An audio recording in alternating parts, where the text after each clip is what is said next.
Right. Without kudzidzisa kubika fish, guys. Without kudzidzisa kubika fish, I'm not gonna be playing music. I've got music, zero. But now kudzidzisa kubika fish, chop chop.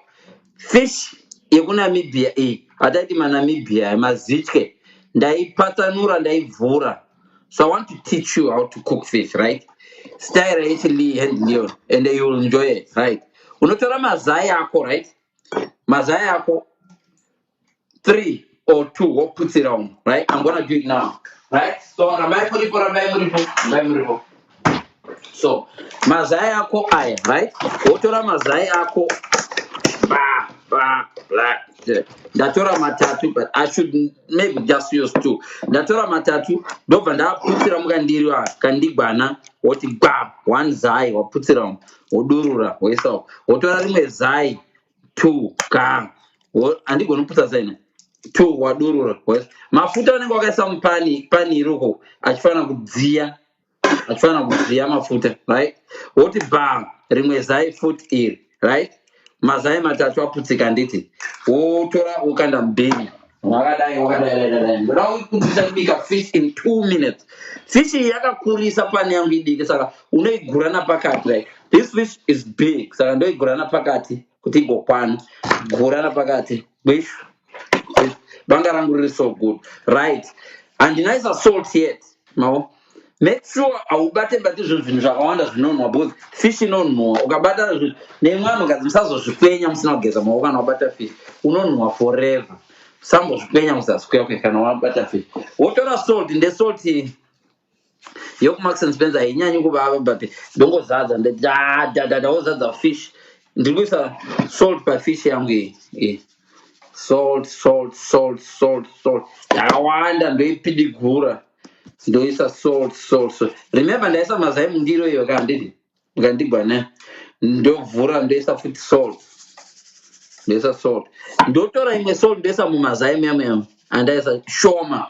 Fish ndoda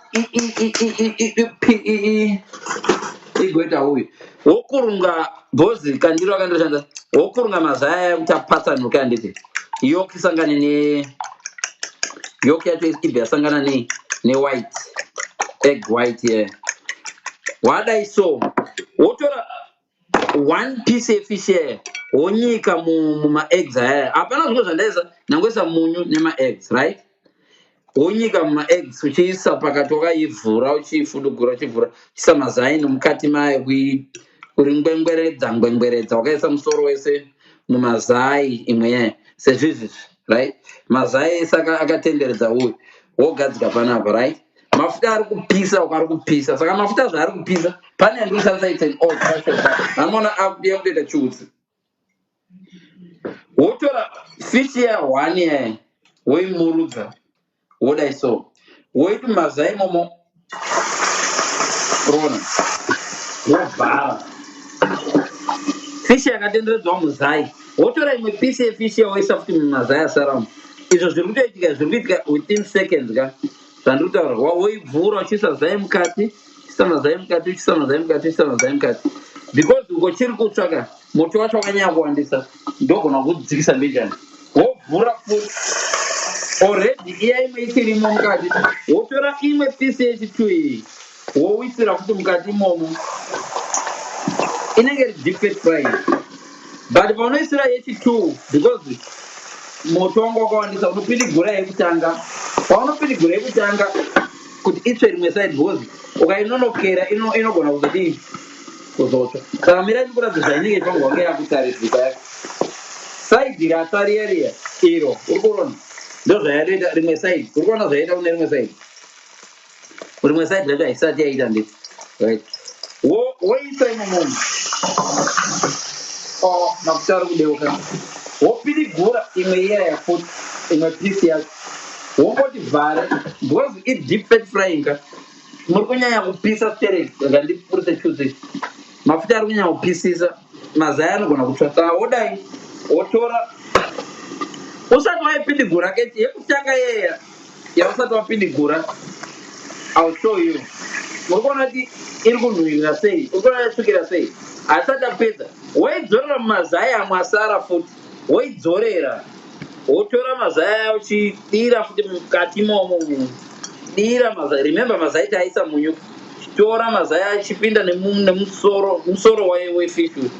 Tora mazai uchatora uchitenderedza mazai momo. While uchidero woidzorera futi mupani nemamwe mazai ari fresh, woidzorera mupani. Imwe pisi yasara ichisana kutsvukira. While you're doing this, imwe pisi iyi yatsvukira, woidzorera futi mazai kudai. Mazai amwe leya yemazai 2, leya number 2 yemazai, wotenderedza. Izvozvi ndichidai so yatoibva fish iyoyi, zvokuti inododyika yakatodai, but toda kuti mazai apinde mumongo wefish uyu. Ifish yekunamibhia manamibhia. Ndodzorera, murikuona, ndoidzorera futi mupani. This time ndovhara, ndoderedza temperature. Ndaderedza temperature, right? Mazai achirimo mamwe Hove, right? Ndichidero ndoisa kettle on, because ndabika sadza in 2 seconds. Sadza rangu inini moriziya, sadza rangu rinobikwa chop, right? Ndoita sadza rangu in 2 seconds, right? Mira ndidire mvura mukettle iyi, right? Ndaisa on. Saka uku wacho bosi palende yangu yakapera ka. Saka ndiri kukuuradzai huku, ndoda kucheka iwisa iyi. Aiwisa, inonzi iwisa yakapera. Ndoti nebanga, right? Mazai aya ndapedza nawo ndonodzorerawo. Pani iri kutsva. Remember when ndasiya mazai achiri kutsvaka, right? Ndogadzika huku wanga. Mazai ndombadzorerawo. Mangwana here something. Because chidiki ndochisa huku wangu unogara umu. Ndodira huku wese umu. Ndosiya ushoma huku. Ndoa ndodabika nawo sadza huku. Ndozo rikazonyanya kukogomareza. Iwe ndozobika next time. Ndosiya huku kubika nawo sadza. Right? So, mazai achiri kudero, kettle yangu iri kukora. Ndovhura futi. Pandinovhura uchaona kuti atsva manje, ndotendeudza. Ndovhara for another minute. Fish yadoibva zvokuti kana uri munhu ane nzara yadova bho, handito kunyebera, haitane kuibva fish kana iri mazai iri deep fat frying. But ndoda kungokuratidza kuti ndoda kuti inyatse kuibva zvokuti kana unonakirwa nefish, right? So zvatova bho. Saka mune mamwe mazai asarawo mukamu. Saka ndoida kuti apere mazai wayo. So unogona kuita for the last time. Kana wanga uri ine hare zvako uchida kudya, yatova bho. Rega ndikuradzire zvairi kuloka yakaita. Muri kuiona iyo yatova bho. Ona. Muriona? But ndazvibvisa. Saka ndoidzorera futi. Ndoidzorera futi muzai kekupedzisira this time. Ndidzora muzai kekupedzisira. Aya mamwe mazai atiibve ndoaburitsa. Achirira aya atsva aya ndoakanda umu, because handisida kuti zvinonwe. Mvura yeyu yaibva. Saka ndodzokera muzai muya ndotendeudza futi muzai riya. Wotendeudza kekupedzisira, this is the last time now. Right? Ndoidira futi mupani muya. Mazifuta akazara mupani. Ndotendeudza iyi futi kekupedzisira, this is the last time now. Ndoidzorera mupani. Muri kuona? Mupani yacho ndeye chinyakare, right? Ndovhara. This time ndakuita first class. But mazai achirimo, mazai achirimo aya ndoasiya. Muri kuona mvura yangu yavira yesadza iyi. Ndongodira ka 1 sadza racho iri. Ndoda kukuradza sadza roibva in 2 minutes reraberi. Iri sadza ndadira ka 1, Hove wacho ndadira. Ndotora musika, because ndobika nemusika. Ndiri typical mushona anobika nemusika. Kana mandevere ndo anobika nemusika handichaziva, ndiri hafu. Handichaziva anobika nemusika ndiva nani, but ndiro zvandoita. Saka ndiri kuisa musika muhove. I need to do it as quick as possible. Rikakora ka rogona kudoita mapundu saka musika uri kutenderera rakoresa ndawanzisa ndodira zvimvura shoma hazviwanzi kuitwa zvikuidira zvimvura zvinozoita mbodza but ini ndaakuzi ndine experience saka I know what to do. Oh ndadeura sasa handimaona manje ndichisika nemusika ndichisika nemusika ndichisika nemusika chekai time yenyu rambai muchicheka time mona I think musika wapedza graft right musika wapedza graft ndawapinza musika ndakuenda kumugota handina upo hwandawedzera upo hwandaisa hwa hwakadowanda anyway uku fishi iri kutsva ndiri kuinzwa chiri kutsva yakuda kupakurwa manje I need to balance zvinhu izvi because ndikarega kuipakura on time inotsva zvikuza kudai but temperature ndadzikisa so right sadza racho iri muri kuriona sadza racho iri ndiraindisa iri sadza racho iri muri kuona isadza iri muri kunzwa kuti bada ndadori bvisa pamoto radova bho lacho uchaona kuti harimbona matiri muruoko radova bho sadza irori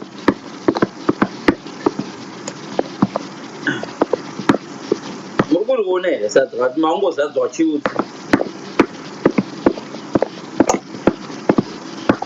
pamoto ndangoridzori rangu zvongoti ndiri kukunyarai bho zvinozofunga kuti handabika bure but ratoibva sadza irori ukaritarisa even sadza racho uri kuriona uri kuona madonhero aro uri kuona raibva sadza kwete zvenyu zvokutora ma10 hours mubika sadza inzaa sadza rinoibva ende rinenge richinoko right kana ruda kuedhiwa kana munhu arequesta kuedhiwa big brain saka muri kuona ndadini panapa ndabva ndadai so panhu wangu big brain mazuva ano ari kuuya pamalai big brain sadza ranoibva ndangogadzira zvongoti vanhu vasanyara chete right yeah very sure different yana mai ende kana mai yacho ndekuti is not a request mira kuti anotiririra kuti azvagara kuna kukuruverera kuna fishi zvayaita manje uri kuona fishi zvayaita madam vari padhuze na tiri vazindogasha mari tiri kumbotsvaga zvekudya uri kuona fishi zvayazoita manje ichi muramba here inamibhia aya mazika aya inamibhia izika imakarere ayo manamibhia ayakati manamibhia achitengwa kunamibhia matema aya hadzisozodya vanhu mugungwa here sadza raibva 2 minutes upo unonzi chi irola mihere upo irola mihere upo ai kana palenda yakapera ndabika aiwisa ndakuvigira wemapunde unonzi chi mixed grain wemapunde unenge ivhu yawe ndawigira mixed grain so mirai ndikudzeka saka kana sadza radai so rapera ka hauri pakuri zvisina unoripakura senge small house ndakudzisa kuti unopakura sei zvinoitwa nesmall house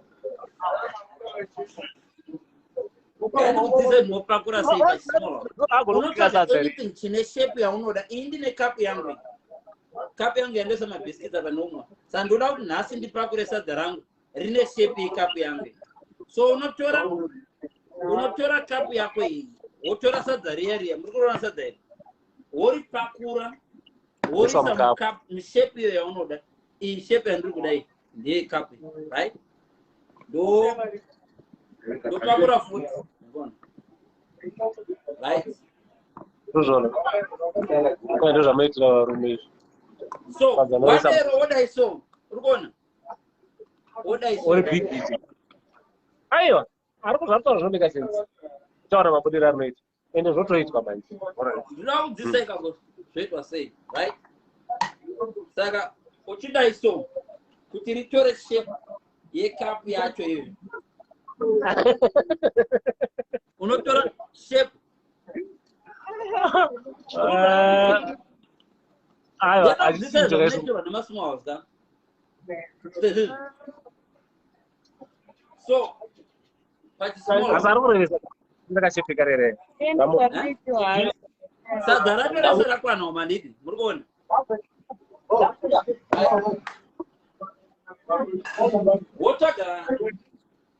wotsvaga favorite ndiro yako ngodai wori foroma urikuona zvaraita andakazvityenesa sadza rimwe rakaita rinotota mugare yani uri kuona here sadza racho harina kunyatsosheveka wotora mugoti wako uya pauda kunyatsorishepa but handina time wemudanoona bhora unorishepa shepa nemugoti chirishepa shepa nemugoti sadza rakavitambudza reanoita uri kuona zvarakaita unenge washepa nacho ka kana uda tirite senge keke senge chichichichi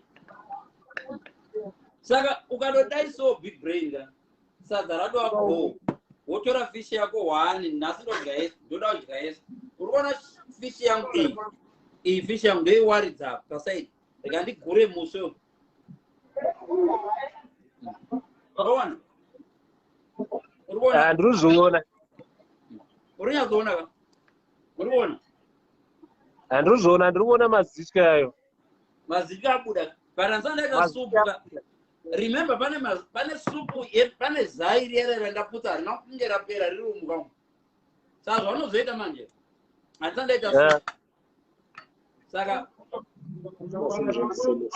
apa mafuta acho ri kupisa handidi pane rimwe sadza rasariramu handingaona tiraita in 3 minutes sadza riyere so handiti ndaugadzira supu mani supu yandogadzira ka ndogadzira nepoto iyi mafuta mashoma shoma handingaiti nemazivi yanga ri deep fat frying so handingaiti sandosiya mafuta mashoma shoma aya from ndabikisa fish aya hai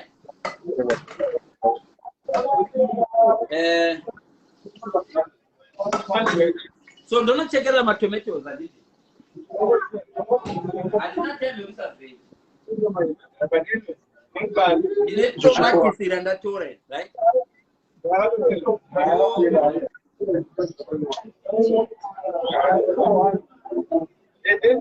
ndochekerera domatis sorry ndazoremember kuti garaji yacho ndine muriwo uri mufridge wandakaisa mudeep freezer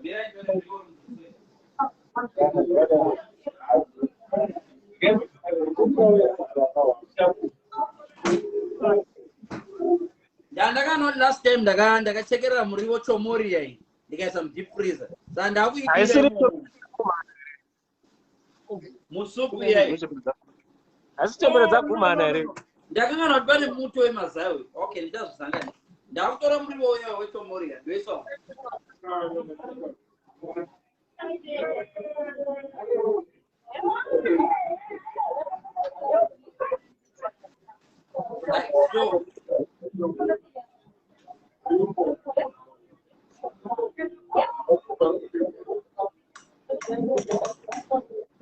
ndatopedza so ndovhara ndowedzera temperature because muri wacho ungazononoka apa rato rabhoka zvokuti kana uri munhu angasi ane hari unogona kutotanga kutodya but ndakamirira supu zai riya rimwe iri zai mbishi riya ririmo rimwe racho pandachibika fish radeuka iri rapedzera radai muri kuona nderadeuka pandachibika fish iri rachideukira pasi fish yaichidono so ndoisa apa ndorisa apa kana ndichida kudya ndodya kana ndida kutora musuva ndakanditore musuva mupoto mupoto masara mumwe musuva kana ndaona sadza riya rarisiri bure hona harina matiri uri kuona harisi kunamatira kana muruoko ndovanoona iri sadza rakanyatsa kuibva unototemwa naro kudai zvese mundiro yangu kai soti zvese zvava zviri bho yaimboseva ndichidai so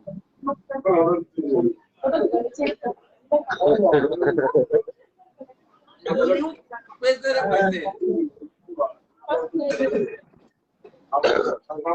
ende ukadabura kazai wanaka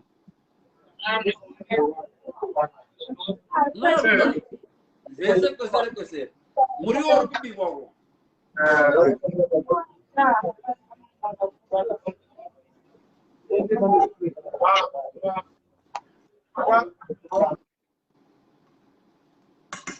the only problem muriwo wacho wangu wakafreezer manje ndo pane problem muriwo wangu wakafreezer ndakutoidzera mafuta because muriwo wacho wangu wakafreezer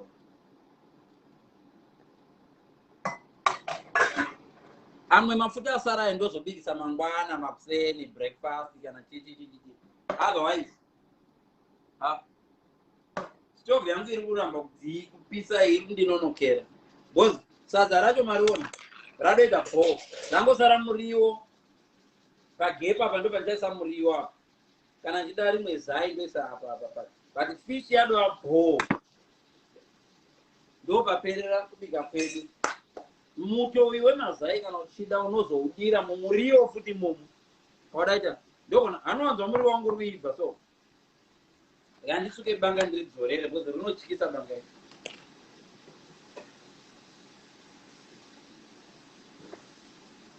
ndoridzorera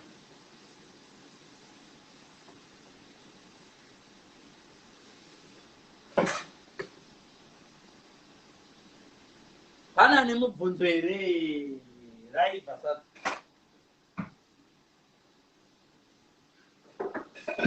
pana nemubvunzo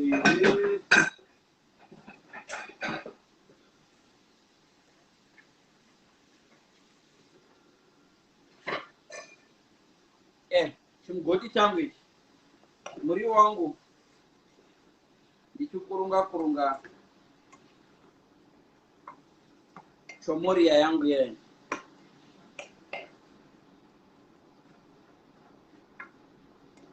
ndakamira kuzonoona boxing ra Tyson Fury na Singh guys ndakangana kuisa munyu mumuriwo hanzi chi mangwana ndotobika sadza bika sadza mai tione mana iroroida so ndatokudzisa kubika hove. This you can do nehove, any hove yaunenge wangoda, ukangoda hove, any yawafunga hove, unogona ngoiputsira mazai, woidzipa uchingoidero.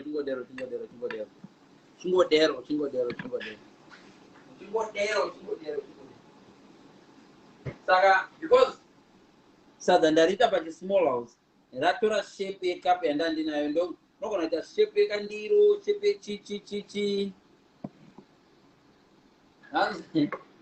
John is general to get agriculture was I know the food the nutrition but bigger no. I don't know muri wangu ya ndo fara uri mbishi mbijana mukona mumbishi uyu muribo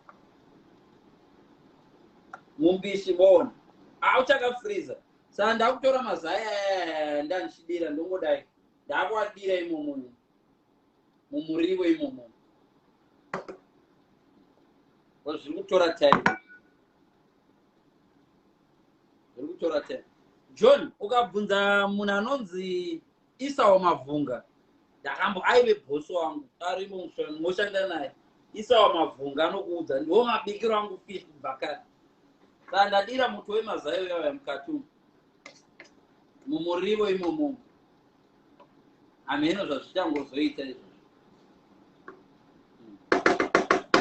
atova redi ndongosiya mbijana zvikazokanganisa appearance yefish yangu nechichi nezai riya randambobika riya iro saka hayo fish yacho yatobikika bho unoona mupimbi wega ukaivhura sonati yaibva haina kana ropa kana yaibva munyepu wega uri kuona munyepu chero mabhonzo aoma nekuti unotoatsenga kona unotoatsenga musoro wayo uyu language yacho kuti musoro wayo fish uyu kana uchida futi unogona kudira mamwe mazai apa pakati apa yaibvisa konzi kuibvisa unogona kudira mamwe mazai pakati unoona mabhonzo acho aya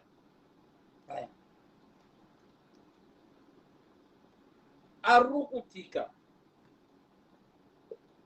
adobari afrai wari muzaimo sana mumirira muriwo iyo fish chikamu chevanhu vangani 1 ndega saka madzidzaka woenda kumuriwo uya unenge wazoita bhoo ndauputsira zai mukati handitoda tomatisi riibve moona muriwo uyu une zai mukati ndoisapo uyu mwasara tozodya mangwana matomatos ndoadari mambiri saka zvaita boys cooking lesson yapera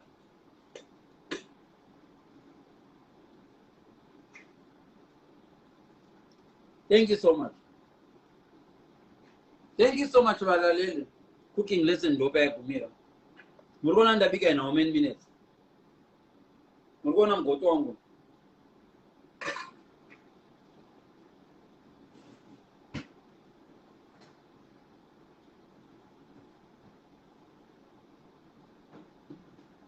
saka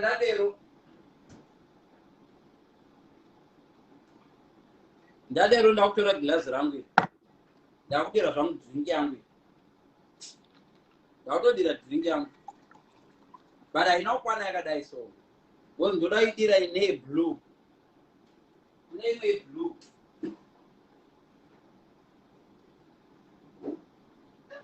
wani nasingadisa coca-cola ndoimixa neino bubblegum inonzi bubblegum drink ino yakagadzirwa inonhuwa senge bubblegum ndoizanganisa neino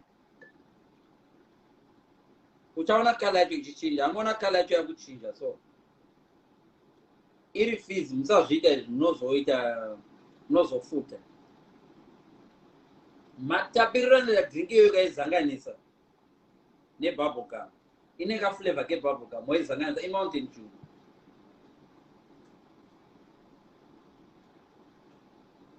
inotapira kudarika fanta yekuzimbabwe coca-cola yekuzimbabwe ndo zvanoita kana uri diaspora uchimisa kumusha you mix it mbiri idzi so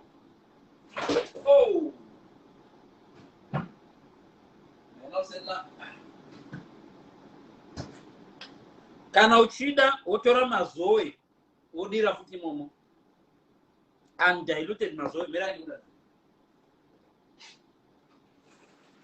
undiluted mazoe kadomo kwete zvataita kubhodhi zoti svitsvati ndisiro svitsvati svikala but notodira anoona yakapotazana ongodira mazoe ayo mazoe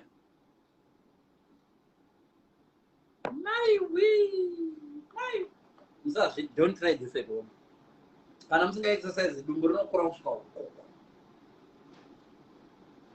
don't try this at home ndatopedza so ndakuchinodya manje thank you so much guys vanodawo mozoplaya live iyi mozodzidza kuti zvinoitwa sei mazai nechichi matodzidza ipapapa zvasarirawo mwandidora sahuku wangu uku unonetsa kuwana saka ndoda kukwerembedzesa muno thank you so much guys vatazoona live iyi later kugroup kwangu kwandaisa mozofollowa kana mune macomments ndichakureplyai kuti zvinotesta sei zvinonaka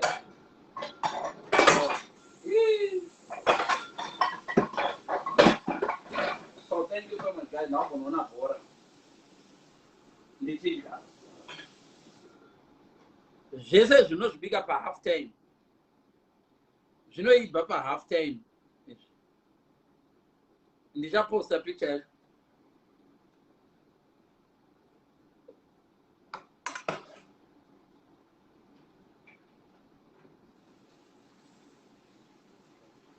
picture yesadza ndichaiposta kuinstagram kwangu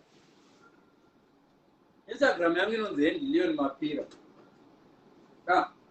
instagram yangu inonzi hendilion map bye bye I love you all. Ndapedza kubika.